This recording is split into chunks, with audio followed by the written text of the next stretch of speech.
मैं हूं आपके साथ कविता थपलियाल। आप देख रहे हैं निवेश की एबीसीडी, एक ऐसा शो जहां पर बाजार की चाल को बारीकी से हम आपको समझाते हैं बाजार के सबसे दमदार जानकार के साथ। और आज इस कड़ी में हमारे साथ एक बेहद खास मेहमान जुड़ रहे हैं। हमारे साथ हैं पीजीएम इंडिया म्यूचुअल फंड के हेड इक्विटी मिस्टर अनिरुद्ध नाहा। अनिरुद्ध जी, स्वागत है आपका निवेश की एबीसीडी में। पहला सवाल साफ तौर से आपसे यही होगा कि इंडियन इक्विटी मार्केट को आप किस मौजूदा हालात में किस तरह प्लेस्ड देखते हैं? Thank you for having me. देखिए, मार्केट में पिछले 2 साल में काफ़ी अच्छे रिटर्न्स बने हैं। इस साल को अगर छोड़ दिया जाए, और रिटर्न्स जो बने हैं उसके दो कारण हैं। एक, आपके अर्निंग्स अपग्रेड्स अच्छे आए थे, और अर्निंग्स जैसे अपग्रेड्स आते हैं रिटर्न्स रिटर्न्स बनते हैं। दूसरा जो कारण था वो है कि काफ़ी कंपनीज में पीई एक्सपेंशन हुआ है। जो प्राइस टू अर्निंग्स जो है वो एक्सपेंशन हुआ है, और वो इसीलिए एक्सपेंशन हुआ था क्योंकि एक तो आपके इंटरेस्ट रेट्स काफ़ी कम थे और लिक्विडिटी काफ़ी ज़्यादा था। आज के दिन में अगर देखा जाए, अर्निंग्स पे अगले 2 क्वार्टर में थोड़ी सी अनसर्टेनिटी ज़रूर है। एंड इसके अलावा जो मार्केट कंडीशन है, वहाँ लिक्विडिटी आज काफ़ी टाइट है विज़ाविज़ 2020 एंड 2021, और जो इंटरेस्ट रेट्स हैं वो भी बढ़े हुए हैं। तो यहाँ पर पी एक्सपेंशन की गुंजाइश काफ़ी कम है। तो यहाँ से लेकर, एक तो वैल्यूएशंस मोर और लेस रीजनेबल है, और पी एक्सपेंशन की जो गुंजाइश है वो काफ़ी कम है, जिस तरीके से हम लोगों ने बताया। तो रिटर्न्स जो बनेंगे वो अर्निंग्स ग्रोथ पे ही डिपेंडेंट रहेगा, और अर्निंग्स ग्रोथ हमें एटलीस्ट अगले 2 क्वार्टर तक खास दिख नहीं रहा है। तो इसको मतलब मद्देनजर रख के अगर देखा जाए, तो यहाँ से शायद आपको गिरावट ज़्यादा नहीं मिले, बट मार्केट में रिटर्न्स बनने के लिए इन्वेस्टर को एटलीस्ट 1 से 2 साल तक वेट करना पड़ेगा अच्छे रिटर्न्स बनने के लिए। मैं आपसे ये जानना चाह रही हूँ कि 1 से 2 साल तक निवेशकों को रुकना होगा जहाँ तक रिटर्न कमाने की बात है। और अर्निंग्स ग्रोथ भी आपने कहा कि लगभग आने वाले 2 क्वार्टर्स तक कुछ खास नहीं रहेगी। तो इन सब के पीछे, आपके पूरे एनालिसिस के पीछे आपको क्या ट्रिगर्स लगते हैं? देखिए, एक से नियर टर्म में जिस तरीके से हम लोग ने बताया, किसी भी मार्केट में अर्निंग्स अगर अच्छे रहे तो रिटर्न्स बनती है। अगले 2 क्वार्टर तक क्योंकि रॉ मटेरियल प्रेशर रहेगा, इन्फ्लेशन का एक प्रेशर है, जिस कारण से रॉ मटेरियल प्राइसेस पे प्रेशर रहेगा। इस कारण से कंपनीज में जनरली मार्जिन्स कम है, कम बनेंगे। इसका इम्पैक्ट प्रॉफिट्स पे आएंगे। तो प्रॉफिटेबिलिटी पे जनरली अक्रॉस सेक्टर्स देखना पड़ेगा कि कैसे कंपनीज कैसे डिलीवर करते हैं अगले 2 से 3 साल में। इस कारण से हम लोग पॉजिटिव हैं, क्योंकि अगर इंडियन इकोनॉमी को देखा जाए, काफी हद तक बाकी देशों से काफी बेहतर स्थिति में है। एंड रॉ मटेरियल साइड पे जैसे जैसे आपका प्रेशर कम होगा या ये गिरेंगे इनके भाव, तो क्लियरली कॉर्पोरेट इंडिया में आपको मार्जिन एक्सपेंशन दिखेगा। डिमांड साइड पे फ्रैंकली इंडिया के लिए कोई मेजर इश्यू नहीं है। आप कोई भी सेक्टर उठा लीजिए, वहाँ डिमांड काफी हद तक स्ट्रांग ही है। जो प्रॉब्लम इंडिया में है वो खाली मार्जिन्स को लेके है, जो हमें लगता है अगले 2 क्वार्टर के बाद काफी हद तक इसमें रिलीफ आएगा on the raw material side, जिस कारण से margin expansion and profits play out करेंगे। सो नियर टर्म में थोड़ा अनसर्टेनिटी है अगले 2 क्वार्टर में, बट ओवर द नेक्स्ट अगर आप 2 से 3 साल का व्यू लेते हैं तो रिटर्न्स अच्छे बनने चाहिए। इस पूरे समीकरण में आपको मिड कैप और स्मॉल कैप्स फिलहाल इनकी वैल्यूएशंस कैसी दिखाई दे रही हैं? देखिए, वैल्यूएशंस के तौर पे मिड कैप्स आर मोर और लेस रीजनेबली वैल्यूड। वहाँ पे कुछ खास मेजर चेंजेस नहीं है, या वहाँ पे मेजर एक्सपेंशन की गुंजाइश बहुत ही कम है। बट स्मॉल कैप एक ऐसा सेगमेंट है जहाँ करीब 4,500 से 5,000 कंपनीज है, एंड काफी हद तक जो मार्केट में एक करेक्शन आया था, वहाँ स्मॉल कैप्स में काफी मेजर करेक्शंस हुए हैं। तो अगर स्टॉक सिलेक्शन सही रहा, स्मॉल कैप्स में वैल्यूएशंस आपके साइड पे है, earnings growth is also reasonably strong. तो एक सेगमेंट जहां पे अगले 2-3 साल में अच्छे रिटर्न्स बन सकते हैं वो स्मॉल कैप जरूर होगा। तो ऐसे में किसी को मौजूदा समय में चुनाव करना हो मिड कैप और स्मॉल कैप क्षेत्र में, तो उनका चुनाव किस क्राइटेरिया पर बेस्ड होना चाहिए? देखिए, लार्ज कैप हो, मिड कैप हो, स्मॉल कैप हो, चुनाव के लिए आई थिंक एक तो आपका earnings growth is very important and दूसरा आपका वैल्यूएशंस आर वेरी इंपॉर्टेंट। आज के दिन में अगर किसी भी सेगमेंट में इन्वेस्ट करना हो तो इन्वेस्टर्स को ये देखना पड़ेगा कि किस वैल्यूएशंस पे वो एंटर कर रहे हैं मार्केट में। मार्केट में अगर सही वैल्यूएशंस पे एंटर न किया जाए तो वहां लार्ज कैप्स में भी रिटर्न बनना दिक्कत है। और मार्केट्स में अगर स्मॉल कैप जिसे रिस्की माना जाता है, वहां पे अगर सही वैल्यूएशंस पे एंटर किया जाए तो वहां पे रिटर्न्स बनेंगे। आज के दिन में जिस जहां पे मार्केट्स हैं, large caps and mid caps काफी हद तक रिलेटिवली करेक्टली प्राइस्ड है। वहां पे वैल्यूएशन एक्सपेंशन की गुंजाइश बहुत कम है। जबकि स्मॉल कैप्स एक ऐसा सेगमेंट है, वॉलेटाइल रहेगा, बट अर्निंग स्ट्रेंथ के कारण यहाँ पे पीई एक्सपेंशन होने की मतलब कुछ चांसेस हैं।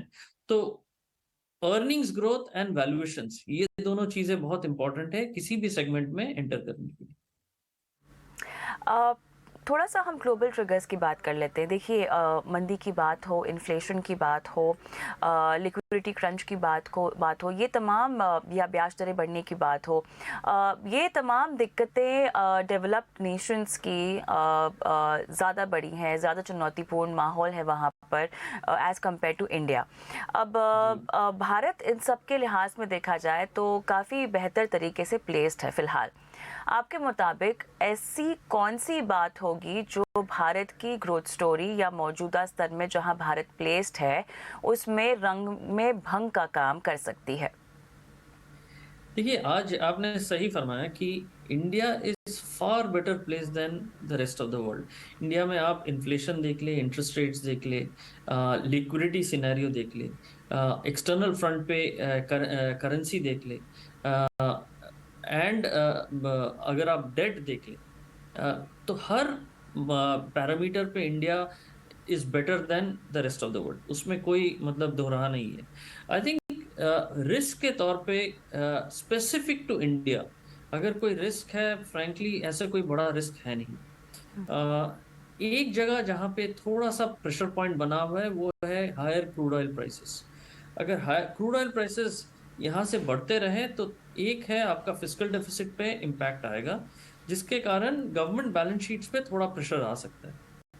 एंड गवर्नमेंट बैलेंस शीट या फिस्कल डेफिसिट जब बढ़ता है तो करेंसी पे थोड़ा सा प्रेशर आ सकता है। इसके अलावा फ्रैंकली स्पीकिंग अगर देखा जाए from a demand scenario, from a balance sheet perspective, availability, the monsoons भी अच्छे हैं। इन्फ्लेशन का उतना डर नहीं है इंडिया में। So from all macro perspective अगर एक चीज देखा जाए कि अगर क्रूड ऑयल यहाँ से बढ़ता है तो that will be one risk. And दूसरी बात है कि ग्लोबली अगर कोई मेजर रिस्क एमनेट करे, चाहे वो जियोपॉलिटिकल हो, चाहे वो डेट रिलेटेड हो, चाहे वो इन्फ्लेशन रिलेटेड हो, तो मार्केट्स में जनरली अक्रॉस इक्विटी मार्केट्स में करेक्शन आ सकती है। इन सच अ सिनेरियो इंडिया में भी मार्केट करेक्शन आपको दिखेगा, क्योंकि वो डीकपलिंग शायद अभी तक हुआ नहीं है इंडिया में, बट रिकवरी में India will also come back faster. So country specific एक ही रिस्क है क्रूड। ग्लोबली अगर कोई मेजर रिस्क प्ले आउट होता है, चाहे वो जियोपॉलिटिकल हो या मैक्रो इकोनॉमिक हो, तो वहां पे शायद इंडिया भी उसमें उस मार्केट में करेक्ट करेगा। तो हमें ये समझाएं अब, इस पूरे सिनेरियो को देखते हुए, और अगर इंडिया स्पेसिफिक ही हम समझना चाहें तो जिस तरह से ब्याज दरें बढ़ाई जा रही हैं, आपको आने वाले वक्त में इसकी जो बढ़ाने की गति है, क्या इसमें धीमापन आ सकता है? शायद ये भी आपने सही कहा है, क्योंकि आज अगर देखें कमोडिटीज एंड क्रूड, कुछ हद तक करेक्शन उनमें दिखी है, जिसका प्ले आउट आपको इन्फ्लेशन में आगे आते हुए दिखेगा कि रेट ऑफ इन्फ्लेशन जो है वो कम होते हुए दिखेगा। अगर रेट ऑफ इन्फ्लेशन कम होते हुए दिखे तो ये जाहिर सी बात है कि आपको शायद इंटरेस्ट रेट्स जो बढ़ रही है वो rate of increase in interest rates वो कम होते हुए दिखेगा। सो इंडिया में इंटरेस्ट रेट्स यहाँ से बढ़ेंगे, शायद बढ़ेंगे एक आध बार या दो बार, बट जो इंक्रीजेस होंगे वो कम होंगे। एंड हेंस मार्केट में जो आज पॉजिटिविटी है वो इस चीज को ध्यान में लेकर है कि शायद जो inflation rates and interest rates जो बढ़ रहे हैं वो उस हद तक ना बढ़े जितना पहले लग रहा था। ओके। तो जब आप कह रहे हैं कि थोड़ी-सी कमी आती हुई दिखाई देगी महँगाई में, तो जो आरबीआई का कम्फ़र्ट लेवल था, क्या वहाँ या उससे नीचे भी आपको लगता है महँगाई दर जा सकती है? 5% के आस-पास क्या आ सकती है? ये कहना बहुत दिक्कत है फ्रैंकली स्पीकिंग, बट अगर आ जाए तो अच्छा है Indian markets, equity, general economy and markets के लिए। बट उसमें शायद आने में थोड़ा और टाइम लगे। पर एक चीज ध्यान रखिएगा, ग्लोबली जैसे यूएस में अगर लिया जाए, यूएस का टारगेटेड इन्फ्लेशन 2% है, जबकि इनका प्रेजेंट इन्फ्लेशन रेट अभी 9% के आसपास है। ये 9 का अगर 7 भी हुआ, इंक्रीमेंटली ये बेहतर है, बट टारगेट से काफी हद तक दूर है। और अगर इन्फ्लेशन नंबर्स टारगेटेड इन्फ्लेशन से काफी ज्यादा ऊपर रहे, तो शायद फेड अपना इंटरेस्ट रेट्स बढ़ाते रहेंगे, जब तक कि ना ये इन्फ्लेशन रेट घट के 2% के आसपास है।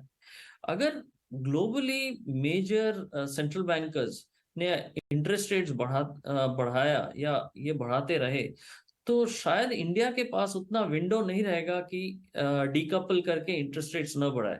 उनको भी तो रुपी को प्रोटेक्ट करने के लिए शायद एट सम पॉइंट उनको भी इंटरेस्ट रेट्स बढ़ाना पड़ेगा। हुँ, हुँ। यूएस और यूके और बाकी तमाम डेवलप्ड नेशंस के मार्केट की बात करते हैं, क्योंकि खबरें तो यहाँ पर मंदी को लेकर बहुत ज़ोरों से चल रही है, लेकिन हमने देखा अनिरुद्ध, जिस तरह से एम्प्लॉयमेंट डेटा भी आया है और कहीं ना कहीं वहाँ पर इस तरह की ऑप्टिमिज्म भी आ रही है कि महंगाई कंट्रोल में आ जाएगी, जिसके चलते हो सकता है कि फेड जो है बढ़ाने की जो अपनी गति है, पेस है, उसको कम करे। लेकिन काफ़ी असमंजस और काफ़ी अनप्रेडिक्टेबल सिनेरियो यूएस के बाजार में दिखाई दे रहा है। क्या आपको वाकई लगता है कि जो पिक्चर क्रिएट की जा रही है उसमें किसी भी तरह की सच्चाई है? वाकई आज की तारीख में चाहे कितना भी डेटा अच्छा आ जाए, महंगाई, और सिर्फ यहाँ पर खाने पीने की महंगाई की बात नहीं हम कर रहे हैं, उनकी पूरी अर्थव्यवस्था को लेकर चिंताएं हैं। इतनी आसानी से नहीं उबर पाएगा जितना लोग शायद पढ़ रहे हैं और समझ रहे हैं। नहीं, आप सही कह रहे हैं। देखिए, एक चीज जो डेटा आया है वो काफी स्ट्रांग डेटा आया है, जिसका इंडिकेशन है कि आपका इन्फ्लेशन, क्योंकि सप्लाई साइड कंस्ट्रेंट्स हैं और डेटा स्ट्रांग आया है, तो शायद इन्फ्लेशन के जो नंबर्स आएंगे वो काफी चढ़े हुए ही रहेंगे। मतलब ज्यादा गिरावट के चांसेस कम है इन्फ्लेशन में। और अगर इन्फ्लेशन बढ़ा रहा तो फेड को शायद इंटरेस्ट रेट हाइक्स करते रहना पड़ेगा। सो मार्केट में ये एक्सपेक्टेशन था कि स्लो डाउन, रिसेशन की बात की जा रही थी, बट जो डेटा आया है वो काफी कॉन्ट्ररी आया है एंड काफी स्ट्रांग आया है। तो इस इसको अगर आप पिक्चर में रखते हैं, तो फेड के लिए बहुत जल्दी इंटरेस्ट रेट्स, मतलब हाइक, मतलब they will have to continue to hike interest rates, that is our sense. और इन्फ्लेशन जो आप कह रहे हैं वो सही में काफी बढ़ा हुआ है। नॉट जस्ट फूड इन्फ्लेशन, वहां पे फ्यूल इन्फ्लेशन भी ऊपर है। Electricity prices are high. US तो फिर भी ठीक है। अगर आप यूरोप को देखें, उनका हालत काफी हद तक खराब है। एक तो डेट का इश्यू है, दूसरा इन्फ्लेशन का इश्यू है, third growth is slowing down. तो Europe and especially UK is moving towards what is known as stagflation. Stagflation ऐसा एक सिचुएशन है जहां इन्फ्लेशन बढ़ रहा है एंड इकोनॉमिक ग्रोथ स्लो हो रहा है, which is the worst of all the possibilities. And Europe के लिए फ्रैंकली यूएस से भी ज्यादा प्रॉब्लमेटिक है सिचुएशन। एंड विंटर में अगर उन्हें नेचुरल गैस प्राइसेस नहीं मिले, तो definitely there will be a big crisis in Europe. Growth का जिक्र निकला है, तो भारत में जिस तरह से हम कदम उठा रहे हैं, कहीं ना कहीं आपको लगता है कि ग्रोथ थोड़ी सी धीमी पड़ सकती है? ये अगर ग्लोबली रिसेशन भी आ जाए, जहां पे ग्रोथ हाँ। Is a D growth, basically growth नहीं है, इंडिया में आपको फिर भी 3 से 4% रियल जीडीपी ग्रोथ मिल जाएगा, दिख जाएगा। That is one. इसके अलावा अगर आप इन्फ्लेशन जोड़ लेते हैं, nominal inflation, nominal GDP growth जो रहेगा वो फिर भी आपको 8 से 9% दिख जाएगा। तो एक कंट्री जहाँ पे पूरे वर्ल्ड में रिसेशन का डर है, यहाँ इंडिया में आपको अगर 7-8% का नॉमिनल जीडीपी ग्रोथ मिल जाता है, वो काफी हद तक अच्छा है। एंड थिंग्स और एक स्लो डाउन जब ग्लोबली है, इंडिया के लिए वो अच्छा रहेगा कि वो फिर भी ग्रो कर रहा है in through that situation. Bharat में जिस तरह से हमें एफआईआईज फ्लो बढ़ता हुआ दिखाई दे रहा है, आपको लगता है कि ये आगे बढ़ेगा? और बीच में जब एफआईआईज ने अपना मुंह मोड़ लिया था भारतीय बाजार से, तब आपको लगता है कि उन्हें थोड़ा सा चीटेड फील हुआ? क्योंकि कहीं ना कहीं डीआईआईज हमारे बाजार में भरोसा लगातार जता रहे हैं, दिखा रहे हैं और पैसे भी लगा रहे हैं। ओवरऑल एफआईआईज की अगर मैं साइकोलॉजी समझना चाहूँ भारत में निवेश को लेकर, तो आपको फिलहाल क्या दिखाई दे रही है? देखिए, एफआईआईज का एक्चुअली जो होल्डिंग है मार्केट में करीब 24% से आज 16% के आसपास आ गया है। यहाँ से और 1-2% नीचे जा सकता है, बेचते हुए शायद जा सकता है। बट उनको भी ये समझ में आ रहा है कि इंडिया एज एन इकोनॉमी इस माहौल में जब सब कुछ हर जगह रिसेशन का फियर, इन्फ्लेशन के फियर्स हैं, वहाँ India is standing out as an economy. And पैसा एक बार जब वो सेंस आ जाए कि इंटरेस्ट रेट्स का जो मेजर हाइक्स है वो हो गया है, जिस जो मार्केट को लग रहा है, क्योंकि रिसेशन फियर्स है, लोगों को लग रहा है कि इंटरेस्ट रेट हाइक्स यहाँ से ज्यादा नहीं होगा। In such scenario risk appetite, risk taking appetite फिर से आ जाती है एफआईआईज में। एंड इंडिया को, क्योंकि ये इमर्जिंग मार्केट है, इसको रिस्की माना जाता है। तो एक बार ये धीरे धीरे सेटल हो जाए या सेंस आ जाए कि अभी रिस्क टेकिंग पोजीशंस ले सकते हैं, तो हमें लग रहा है कि इंडिया में पैसा एफआईआईज का आना शुरू होगा एंड ये काफी हद तक चलेगा। एफआईआईज ने करीब करीब 2.5 लाख करोड़ का माल बेचा है। अगर ये 1 लाख करोड़ भी खरीदना चाहते हैं तो मार्केट में इसका डेफिनेटली पॉजिटिव इम्पैक्ट रहेगा। एंड जहां तक आप पूछ रहे थे कि डीआईएस का जो पार्टिसिपेशन रहा है, that has been a big saviour for this market, क्योंकि अगर 2.5 लाख करोड़ पहले एनवायरनमेंट में अगर बेचा जाता तो मार्केट शायद किसी दूसरे लेवल पे होता, काफी नीचे होता। बट जिस तरीके से domestic house holds have participated, it is very highly recommendable. And यहाँ से शायद एफआईआईज को जो लगा था, जिस तरीके का करेक्शन उनको मिलना चाहिए था, वो उन्हें मिला नहीं। So to that extent yes, they might be feeling cheated. भारतीय बाजार में आप बताएं कि ऐसे कौन कौन से सेक्टर्स हैं जिनको लेकर आप थोड़े से बेरिश हैं और थोड़े से बुलिश हैं आने वाले, अगर मैं 2 तिमाहियों की बात करूं तो? देखिए, हम लोग क्योंकि ग्लोबली इतने चैलेंजेस हैं और जबकि इंडिया अच्छा लग रहा है, हम लोग जनरली पोर्टफोलियो को इंडिया के तरफ अलाइन कर रहे हैं। ऐसे सेक्टर्स जहाँ पे raw material demand market is Indian, ऐसे सेक्टर्स में हम लोग इन्वेस्ट या इंटरेस्ट ज्यादा दिखा रहे हैं। एंड जहाँ पे सेक्टर्स ऐसे हैं जहाँ पे ग्लोबल लिंकेजेस हैं, वहाँ हम लोग ने अपना वेटेजेस थोड़ा कम किए हैं। तो अगर इस फ्रेमवर्क में देखा जाए तो क्लियरली हम लोग आईटी पे थोड़ा सा अंडरवेट है। आईटी में हमें लग रहा है क्योंकि अगर रिसेशन आए तो शायद वहां पे इम्पैक्ट आ सकता है। फार्मा का भी एक ग्लोबल इम्पैक्ट है, तो फार्मा में भी हम लोग का भी न्यूट्रल टू अंडरवेट ही है। सेक्टर्स जहां पे हम लोग ओवरवेट है वो फिनेंशियल्स हमें अच्छा लग रहा है। क्लियरली बैलेंस शीट काफी हद तक क्लीन हो चुका है, एसेट क्वालिटी आज इश्यू नहीं है। एंड ग्रोथ, इकोनॉमी में ग्रोथ दिख रहा है, क्रेडिट ग्रोथ तो जरूर आ रहा है। इसके अलावा ऑटो एंड ऑटो एंसिलरी एक दूसरा सेक्टर है जहां हम लोग काफी हद तक पॉजिटिव है। अगर आप ऑटो एंड ऑटो एंसिलरी का पिछले 3-4 साल देखें तो वहां पे काफी चैलेंजेस थे। BS3 to BS4, BS4 to BS6 था। ईवी पेनिट्रेशन स्टार्ट हो चुका है। इसके अलावा इंश्योरेंस कॉस्ट ऊपर गया है, कोविड के कारण डिमांड डिस्ट्रक्शन था, क्रूड ऑयल प्राइसेस बढ़े हैं। हमें लगता है कि अगले 3 साल में जो चैलेंजेस पिछले 3 साल में थे उससे काफी कम रहेंगे। और आपका जो डिमांड है वो काफी अच्छा है। तो अगले 3 साल में ऑटो एंड ऑटो बैंक्स हमें लग रहा है कि ठीक ठाक करेंगे। एंड थर्ड सेक्टर जो है जहां पे हम लोग पॉजिटिव है वो है इंजीनियरिंग एंड कैपिटल गुड्स। वहाँ पे भी clearly on the ground capital capex जिसे कहा जाता है, वो धीरे-धीरे दिखने लगा है एंड वो कंपनी के ऑर्डर बुक्स में भी दिखने लगे हैं। पिछले 2-3 क्वार्टर से इनके रिजल्ट्स भी अच्छे आ रहे हैं, तो यहाँ पे भी हम लोग बुलिश हैं। तो बुलिश के तौर पे financials, auto ancillary and capital goods and IT या टेक्नोलॉजी एंड फार्मा में हम लोग अंडरवेट हैं। तो मुझे अब ये बताएं कि इस पूरे साल की अगर हम बात करें, क्योंकि काफ़ी अस्थिरता निवेशकों ने देखी है बाजार में, आपकी एएमसी के अनुभव के मुताबिक अगर मैं इक्विटी म्यूचुअल फंड्स को समझना चाहूँ तो निवेशकों का रुझान किस तरह की कैटेगरीज की ओर बढ़ा है?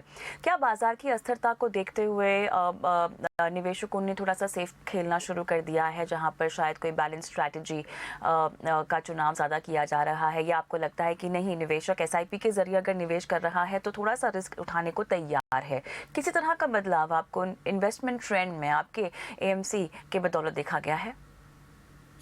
देखिए एक्चुअली आपने बहुत सही क्वेश्चन किया है। जहाँ पैसा एसआईपी के थ्रू आ रहा है, वहाँ पे कोई स्लो डाउन हम लोग ने देखा नहीं। चाहे वो स्मॉल कैप हो, चाहे वो मिड कैप हो।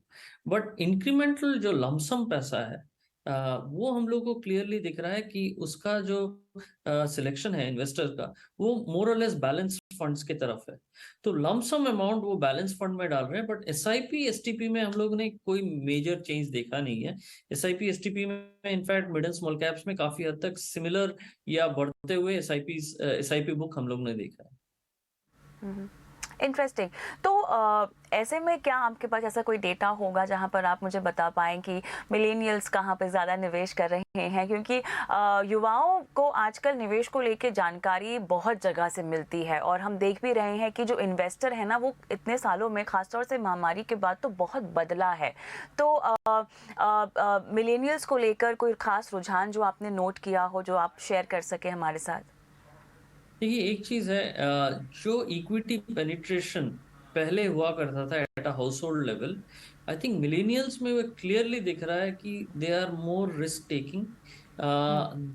उन्हें लग रहा है कि इंडिया एक ऐसा मार्केट है जहां अगले 5 से 10 साल में अच्छे रिटर्न्स बनने की पूरी गुंजाइश है, given the macros and household level पे क्लियरली पेनिट्रेशन ऑफ इक्विटीज ऊपर जाते हुए दिख रहा है, and this is more in the youngsters, the millennials. Millennials का जो सेगमेंट्स है, they are ready to invest with a little longer view, longer term का स्पैन ले रहे हैं, एंड इसीलिए mid and small cap segment में भी एक काफी हद तक इनमें पार्टिसिपेशन दिख रहा है। तो दो चीजें हो रही है, एक तो इक्विटी एडॉप्शन काफी फास्ट हो रहा है एंड हाउस होल्ड लेवल पे फास्ट इसका पेनिट्रेशन ज्यादा है, एंड दूसरा मार्केट कैपिटलाइजेशन के तौर पे मिड एंड स्मॉल कैप में इनका डेफिनेटली इंटरेस्ट है। तो अगर विद इन इक्विटी मैं आपसे समझना चाहूँ, किसी को अपने पोर्टफोलियो में बदलाव करना है, तो किस तरह की कैटेगरी में थोड़ा सा हैवी हो जाना चाहिए आपके मुताबिक? कहाँ पर थोड़ा हल्का हो जाना चाहिए? ऑब्वियसली जब आप पोर्टफोलियो की बात करते हैं अनिरुद्ध जी, तो ज़रूरी होता है कि आप अपने फाइनेंशियल गोल्स को देखें, कितना समय है उन गोल्स को पूरा करने के लिए, तमाम तरह की चीज़ें होती हैं जो आपको ध्यान में रखनी होती है। लेकिन क्योंकि 1 से 2 साल में थोड़ा सा आपको कॉशियस रहना है जहाँ तक मुनाफा कमाने की बात है, इक्विटी पोर्टफोलियो को रीबैलेंस अगर किया जाए तो उसके लिए क्या नुस्खा आप रेकमेंड करेंगे? देखिए आपने अगेन बहुत सही कहा है कि इंडिविजुअल्स के रिस्क एपेटाइट्स, टाइम फ्रेम्स और रिटर्न एक्सपेक्टेशंस अलग अलग होते हैं, बट जनरली अगले 6 से 1 साल तक अगर ये वॉलेटिलिटी बना रहा मार्केट में, मैक्रो इश्यूज पे कंसर्न्स रहे, तो शायद एक hybrid balanced kind of fund या लार्ज कैप या large and mid cap fund शायद एक सेफर ऑप्शन बन सकता है। बट रिटर्न के तौर पे अगर 3 से 5 साल का व्यू लिया जाए, तो हमें लगता है कि मिड एंड स्मॉल कैप एक ऐसा सेगमेंट है, या एक ट्रू फ्लेक्सी कैप अगर माने जाए, एक ट्रू फ्लेक्सी कैप फंड में अच्छे रिटर्न्स बनने की पूरी गुंजाइश है। तो नियर टर्म में थोड़ा सा सेफ्टी, मे बी बैलेंस्ड या हाइब्रिड या large and mid cap funds शायद इनफ्लोज देखे, but over a longer period of time अगर आप एसआईपी या एसटीपी कर रहे हैं, तो मिड एंड स्मॉल कैप भी एक अच्छा सेगमेंट है जहां आप इन्वेस्ट कर सकते हैं। बिल्कुल। तो अनिरुद्ध जी बहुत-बहुत धन्यवाद समय निकाला इस खास पेशकश के लिए और बहुत बारीकी से न सिर्फ भारत के बाज़ार की चाल आपने समझाई बल्कि इस मौजूदा चाल में इक्विटी पोर्टफोलियो में कैसे रीबैलेंस की रणनीति अपनानी चाहिए निवेशकों को, दर्शकों को, ये आपने समझाया। बहुत-बहुत धन्यवाद।